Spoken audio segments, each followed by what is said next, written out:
ఎప్పుడూ ఒకే విధమైన ఆమ్లెటా? చూసి చూసి బోర్ కొట్టట్లేదా మీకు? Normal omelette, masala omelette, plain omelette. ఈసారి అయితే మనం వెరైటీగా మిల్ మేకర్ ఆమ్లెట్ చేసేసుకుందాం. వేరే డిఫరెంట్ ఉంది కదా, అది ఏ విధంగా చేసుకోవాలో చూసిద్దాం. దానికి కావాల్సిన పదార్థాలు ఏంటంటే మిల్ మేకర్, చిటికెడంత గరం మసాలా, ఒక ఎగ్. చిన్నపిల్లలు కాబట్టి నేను ఒకటే తీసుకుంటున్నా, ఎగ్, ఉప్పు, కారం. నెక్స్ట్ మిల్ మేకర్ని మనం హాట్ వాటర్లో ఒక 5 minutes సోక్ చేసుకున్నామంటే అది సాఫ్ట్గా అయిపోతాయండి. నేను చూపించినట్టు చేత్తో నలపగానే ఇలా తుంచగానే ఇరిగిపోయే విధంగా, అంటే చినిగిపోయే విధంగా సాఫ్ట్గా అయిపోతాయి. సో ఈ విధంగా మనం సోక్ చేసేసుకొని దాన్ని ఏం చేయాలంటే ఇప్పుడు చిన్న చిన్న పీసెస్లా నేను చూపిస్తున్నాను కదా, అలా చిన్న చిన్న పీసెస్ లాగా మిల్ మేకర్ని స్మాష్ చేసుకోవాలి. ఎందుకంటే మనము ఆయిల్లో వేసినప్పుడు మంచిగా ఫ్రై అవుతాయి. ఆప్షనల్గా ఏం వేసుకోవచ్చు అంటే దీంట్లో టమాటో, పచ్చిమిర్చి, కొత్తిమీర, ఉల్లిగడ్డ. చిన్నపిల్లలు కాబట్టి పచ్చిమిర్చి వేయట్లేదు, టమాటా మా వాళ్ళకి ఇష్టం ఉండదు. సో నేను ఈ విధంగా నేను చెప్పినవే వేసేసుకుంటానండి. ఫస్ట్ ఈ విధంగా హ్యాండ్తో స్మాష్ చేసేసుకుంటున్నాను, మంచిగా రోస్ట్ అవ్వడానికి. మొత్తం నీట్గా స్మాష్ చేసుకున్నాక నేను దీంట్లో కావాల్సిన ఐటమ్స్ వేసేస్తాను. నేను దీన్ని సోక్ చేసేటప్పుడు సాల్ట్ వేయలేదు కాబట్టి చిటికెడు సాల్ట్ వేసాను.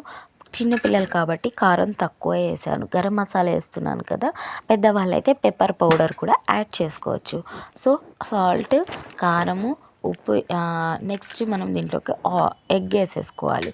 పిల్లలు కదా, ఎక్కువ ఎగ్ వేయొద్దండి, 1 egg అనేది ఇనఫ్. ఇప్పుడు నేను చేసే మిశ్రమం అంతా ఒక ఇద్దరికి సరిపోతుంది. సో దీన్ని మంచిగా బీట్ చేసుకోవాలి ఈ విధంగా నేను చూపించిన విధంగా.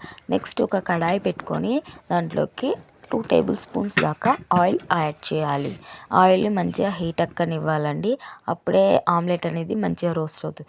సో నేను ఒకటే ఎగ్ వేసాను కాబట్టి వేసిన మిశ్రమం ఒకే దగ్గర పడింది. ఇలా స్ప్రెడ్ చేసుకుంటే సరిపోతుంది. మీరు 2 eggs వేసుకుంటే ఆటోమేటిక్గా అదే స్ప్రెడ్ అయిపోతుంది. సో ఈ విధంగా మంచిగా రోస్ట్ అవ్వనివ్వాలండి, అప్పుడే ఆమ్లెట్ అనేది మంచి టేస్టీగా వస్తుంది. చూడండి, టర్న్ చేయగానే ఎంత నీట్గా టర్న్ అయిపోతుందో.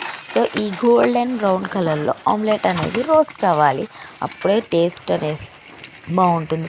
నెక్స్ట్ సైడ్ కూడా మీరు ఇదే విధంగా రోస్ట్ చేసుకోవాలి. సిమ్లో పెట్టి చేసేసుకోండి. ఒక 5 minutesలో మీకు అనేది ఆమ్లెట్ రెడీ అయిపోతుంది. పిల్లలు కూడా రొటీన్ ఆమ్లెట్ కాకుండా ఇష్టంగా డిఫరెంట్గా ఉందని తింటారు, మీకు కూడా నచ్చుతుందండి.